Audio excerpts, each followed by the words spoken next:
Sabda Pandita Ratu kali ini mengetengahkan episode ke-10 dengan judul Gerhana di Medan Laga.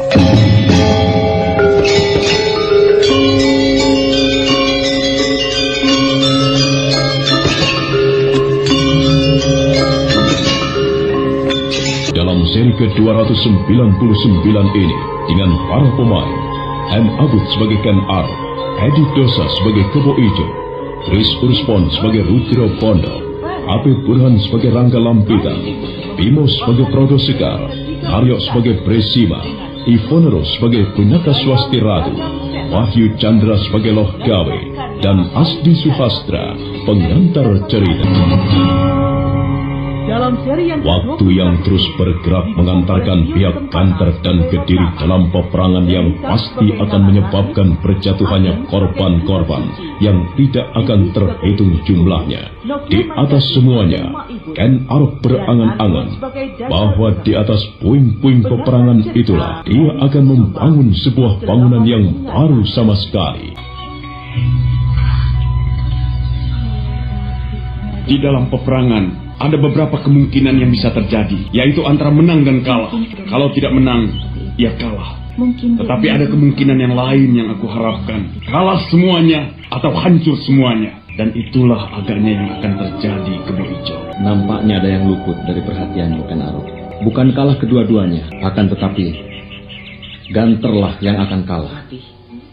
Pasukan segelar sepapan yang melakukan baris pendem bersembunyi di hutan itu akan menjadi penentu kemenangan bagi Kediri. Kecuali jika kau mau memberitahu Ganter adanya bahaya itu. Tidak perlu. Kenapa? Jangan kau kira Ganter tidak tahu adanya kelompok pasukan yang akan menusuk dari belakang itu. Ganter pasti sudah memperhitungkannya. Ganter memiliki jaringan telik sandi yang lebih jeli dan lebih luas dari Kediri. Adakah berita penting yang akan kau sampaikan kepadaku, adik Rudro Bondo? Benar, Kakang Rangga Lampitan. Bermula hanya dari kecurigaanku. Pasukan segelas papan yang telah mempersiapkan diri sebelah barat sungai itu justru mencurigakan. Mereka terang-terangan membuka garis peperangan. Namun nampaknya mereka hanya memancing perhatian kita agar ada masalah lain yang lolos. Apakah kira-kira menurutmu? Kita harus menjaga kemungkinan adanya penyerangan dari arah yang lain. Aku telah menyebar beberapa orang untuk memeriksa beberapa tempat di hutan-hutan di garis belakang. Mungkin ada sesuatu di sana. Bagus. Apa yang akan kau laporkan, Pengawal? Seseorang yang dulu pernah berada di sini, Senopati Prodo Sekar, mengajukan permohonan untuk menghadap, Tuan. Oh, ya, persilakan dia menemui aku di sini. Baik, Tuan. Pengawal itu melangkah meninggalkan Rangga Lampitan yang berdiri didampingi oleh Rudro Bondo. Dan beberapa saat kemudian, pengawal itu telah kembali lagi dengan membawa seseorang yang tidak akan dilupakan oleh Rangga Lampitan atau Rudro Bondo. Selamat datang di Ganter, Prodo Sekar. Kedatanganmu membuat aku berdebar-debar. Apakah aku masih dianggap sebagai musuh? Terserah kau, Prodo Sekar. Apakah kau akan menempatkan diri sebagai musuh atau sebagai sahabat kami?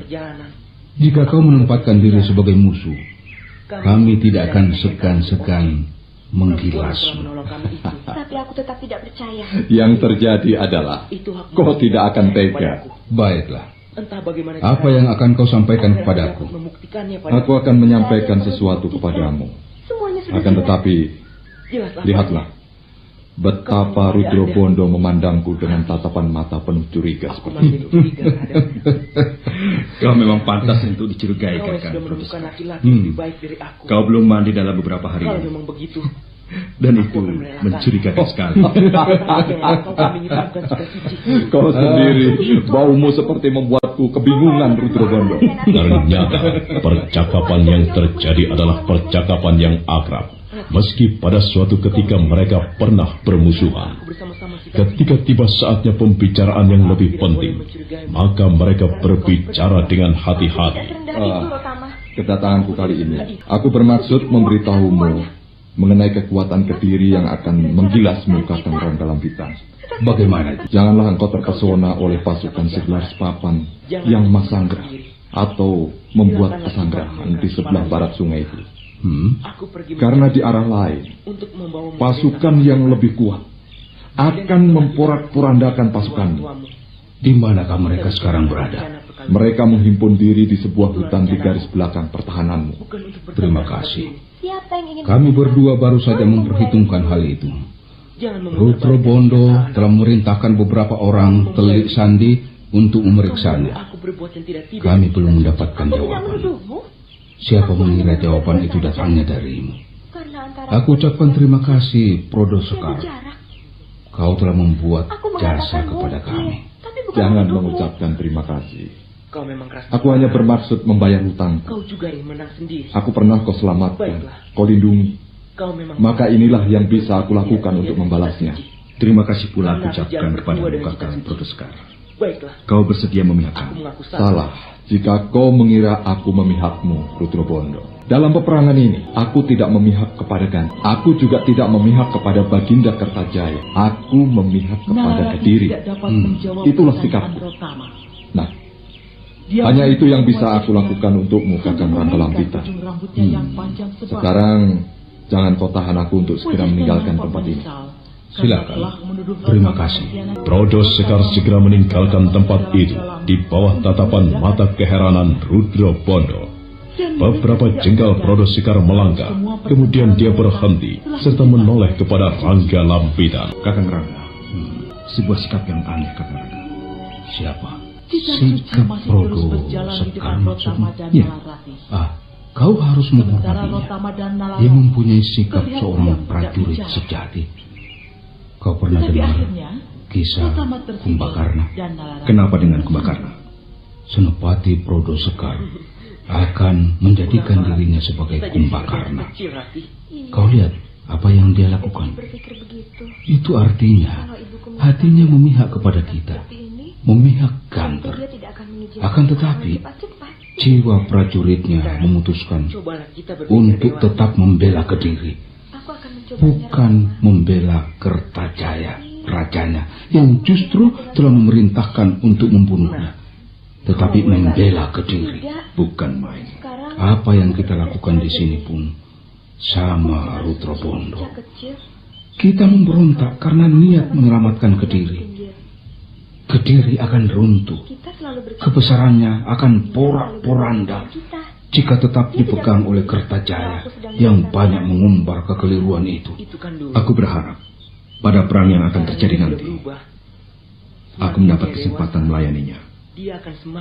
Aku akan berperang tanding dengannya, berhadapan dengan seorang senopati perang yang sebenarnya. Maka demikianlah, matahari yang terus bergerak ke arah barat telah tiba saatnya menyentuh permukaan garis cakrawala. Ranggalampita beserta orang-orang kepercayaannya sibuk mempersiapkan diri menghadapi penyerbuan besar-besar. Ranggalampita harus memecah perhatian pasukannya untuk menghadapi penyerbuan dari dua arah, dan adalah di saat itu pula, di waktu yang sama dan di tempat yang berbeda, diantarai oleh jarak yang jauh, di sebuah bukit yang disebut Bukit Swambara Budura, seorang lelaki dan seorang perempuan tengah memperhatikan puncak bukit dengan seksama.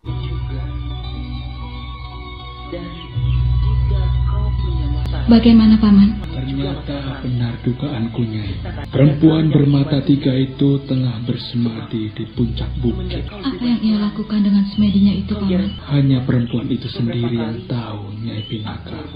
Aku sangat gelisah memikirkan orang-orangku, Paman. Bagaimana dengan mereka? Di mana mereka? Bagaimana keselamatannya? Ya, moga-moga tidak terjadi sesuatu yang buruk pada mereka, Nyai. Tetapi nampaknya mereka tidak berada di sini, Nyai. Lalu di mana, Paman? Tenanglah, Nyai. Marilah kita hadapi persoalan aneh ini dengan hati yang tenang. Kepanikan justru merampas kewaspadaan yang kita miliki. Sulit dipercaya kalau dibalik apa yang terlihat ini menyembunyikan hal-hal yang luar biasa. Sebuah candi telah hilang. Bukan hilang, Nyai. Candi raksasa itu tetap berada di sini. Akan tetapi, karena sesuatu hal untuk melindungi candi itu dari tangan jahat, candi itu harus dilenyapkan dari pandangan mata. Lalu apa yang harus kita lakukan, Paman? Apakah kita akan berdiam diri menyaksikan candi itu dihancurkan oleh perempuan penjelmaan Batari Durga itu? Tentu tidak, Nyai. Kita sekarang tengah menjadi kepanjangan tangan dewa-dewa di langit untuk menyelamatkan candi itu.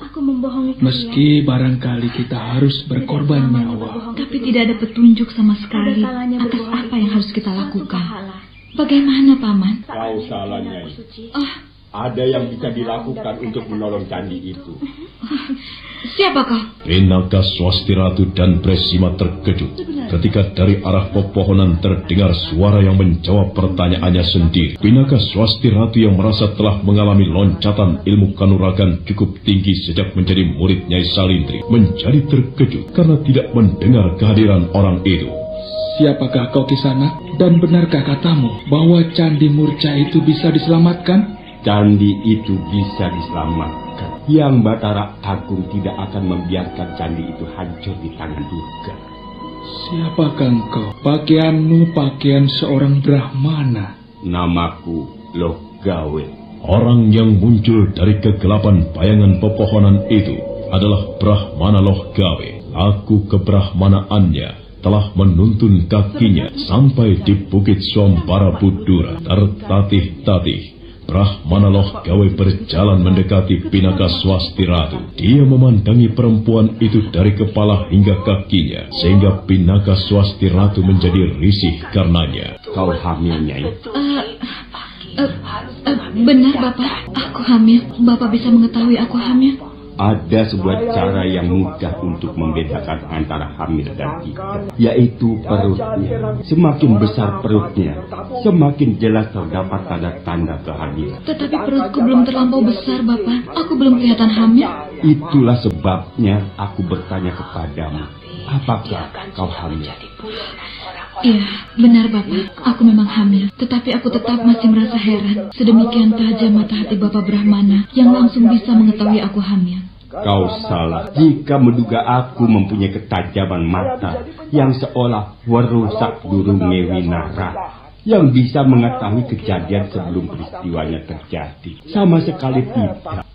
Jika aku bertanya kepadamu apakah kau hamil, adalah karena sebuah pepestan yang ada kaitannya dengan tempat ini, Nyai.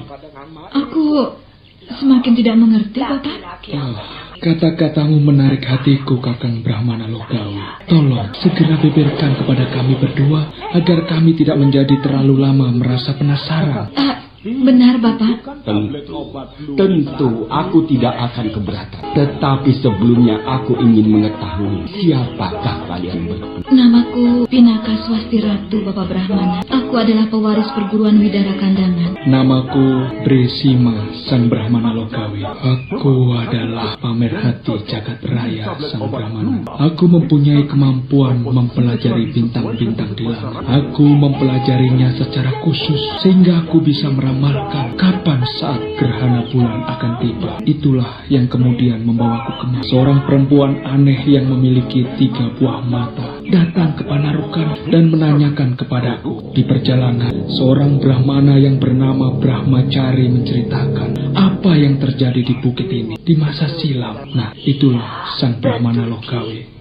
Baiklah, aku akan bercerita. Orang yang muncul dari kegelapan bayangan pepohonan itu adalah Brahmana Loh Gawe. Aku kebrahmanaannya telah menuntun kakinya sampai di Bukit Swambara Budura. Tertatih-tatih Brahmana Loh Gawe berjalan mendekati Pinaka Swasti Ratu. Dia memandangi perempuan itu dari kepala hingga kaki, sehingga Pinaka Swasti Ratu menjadi risih karena kata-katamu menarik hatiku, Kakang Brahmana Loh Gawe. Tolong segera beberkan kepada kami berdua agar kami tidak menjadi terlalu lama merasa penasaran. Benar, Tentu.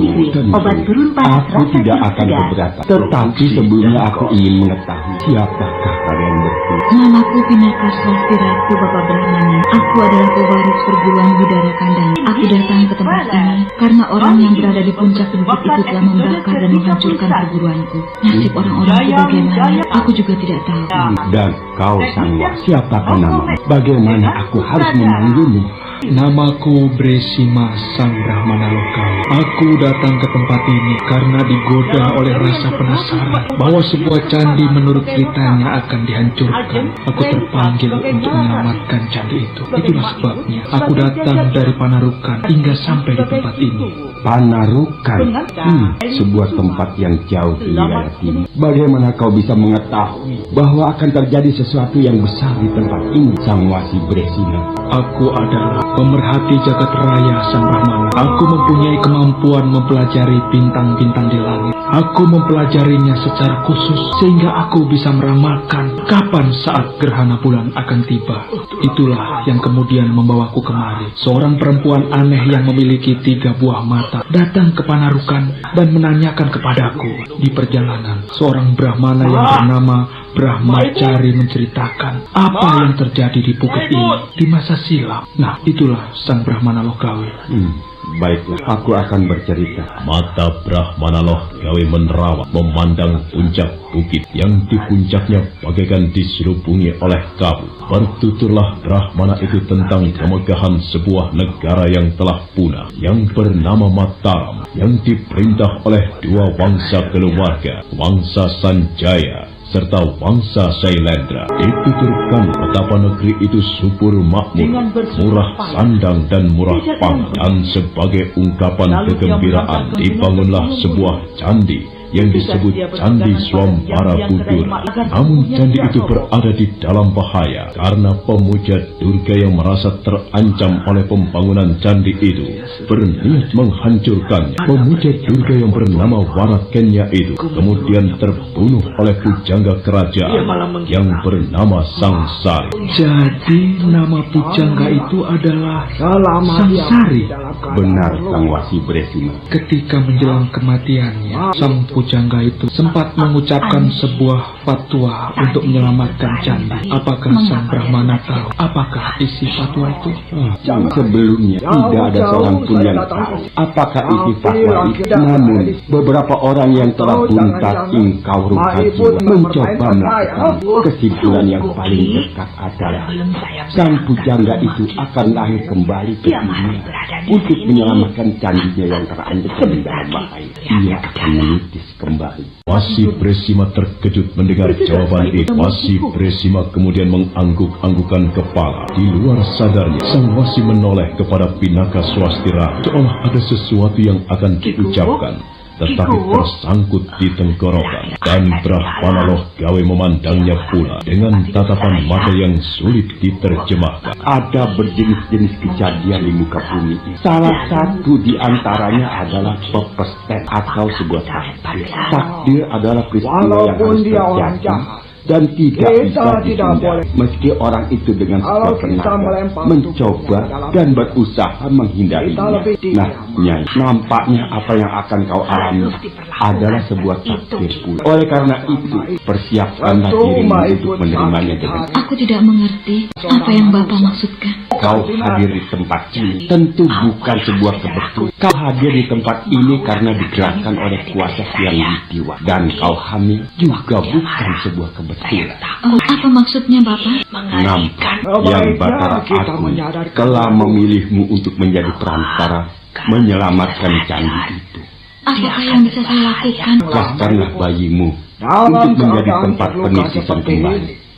Sang pujangga Sangsari yang harus menyelamatkan candi dari kehancuran. Apakah kau keberatan?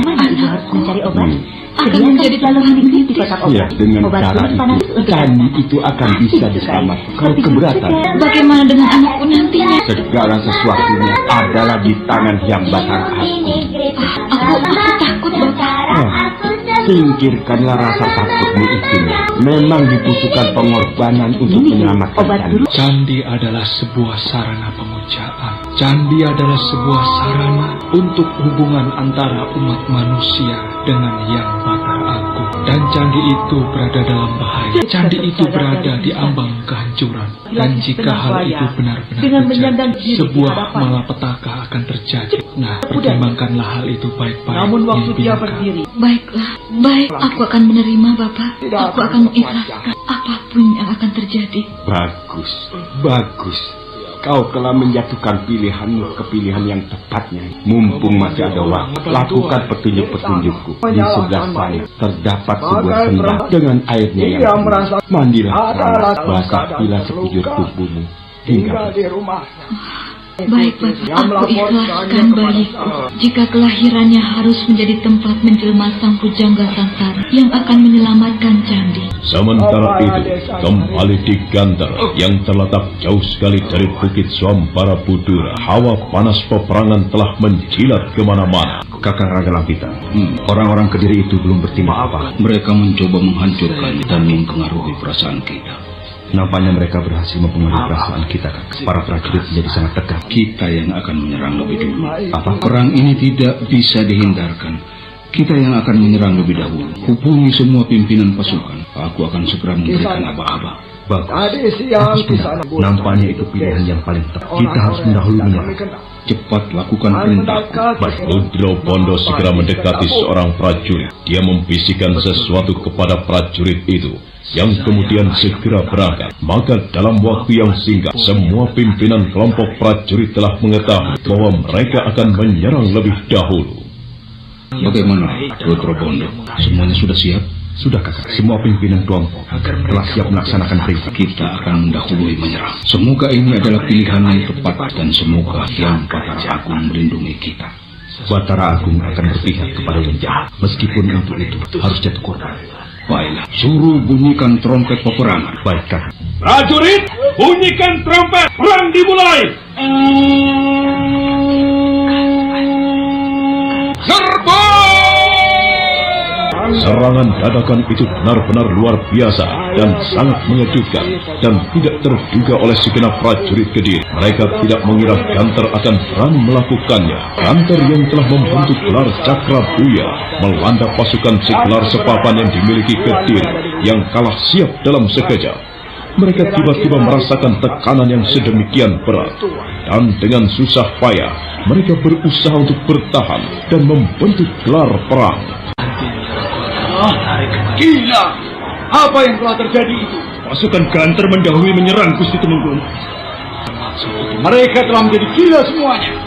Mereka ketakutan dan mendahului menyerang kita. Benar, Gusti Tumenggung. Mereka bunuh diri. Akan tetapi, pasukan kita kacau dalam membentuk gelar peperangan, Gusti Tumenggung. Mereka mengubah gelar menjadi gelar Cakrabyuha untuk meninggalkan desa ini. Keparat! Kali ini aku menyaksikan sebuah peperangan yang sedemikian mengerikan. Nampaknya Ganter telah mendahului menyerang. Sebuah pilihan yang tepat. Lihatlah, pasukan Ganter begitu mantap keluar dari sarangnya dengan gelar Cakrabyuha. Pasukan Kediri kocar kacir dan berusaha mengubah gelar. Jika Kediri berhasil mengubah gelarnya menjadi Diradameta, maka perimbangan akan terjadi. Pimpinan Ganter tentu berusaha menekan sekuat tenaga agar gelar Diradameta itu tidak segera terbentuk. Bagaimana dengan pasukan yang bersembunyi di garis belakang Ganter itu? Dibutuhkan waktu untuk segera tiba di tempat ini. Mereka tidak mengira jika Ganter justru yang mendahului menyerang. Dari tempat yang lebih tinggi di sebuah bukit, Ken Arok dan Kebo Ijo menyaksikan pertempuran yang terjadi. Bagaikan beras dalam penampi yang diayak, bagaikan pacar wuta, pertempuran besar itu berlangsung dengan dahsyatnya. Dari segala penjuru terdengar teriakan umpatan, teriakan kesakitan, dan teriakan kemaragan. Menyebar ke segala penjuru, terdengar tentang senjata beradu senjata, dan derap pasukan berkuda yang mencoba menusuk ke jantung pertahanan lawan. Waktu terus merayap, derap peperangan semakin meningkat, bau anyir darah dan bau kematian telah menebar kemana-mana, dan bulan purnama memanjat semakin tinggi. Cepat, Parat! Aku tidak mengira mereka akan mampu melakukan yang seperti itu. Pasukan kita kocar-kacir, Gusti Tumenggung. Cepat kirim seseorang berkuda. Hubungi pasukan yang bersembunyi di dalam hutan itu untuk segera menyerbu. Cepat! Baik, Gusti Tumenggung.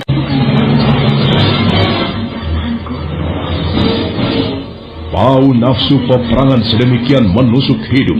Bau kematian seolah menari-nari di mana-mana. Seorang kurir berkuda segera bergerak meninggalkan garis belakang pertahanan Kediri untuk memberitahu sekelompok pasukan segelar sepapan yang justru disembunyikan dan diharapkan akan menjadi penentu kemenangan. Nah, bagaimanakah kisah selanjutnya? Saudara pendengar, untuk mengetahui jawabannya, ikutilah kelanjutan kisah ini dalam seri berikutnya. Sampai jumpa.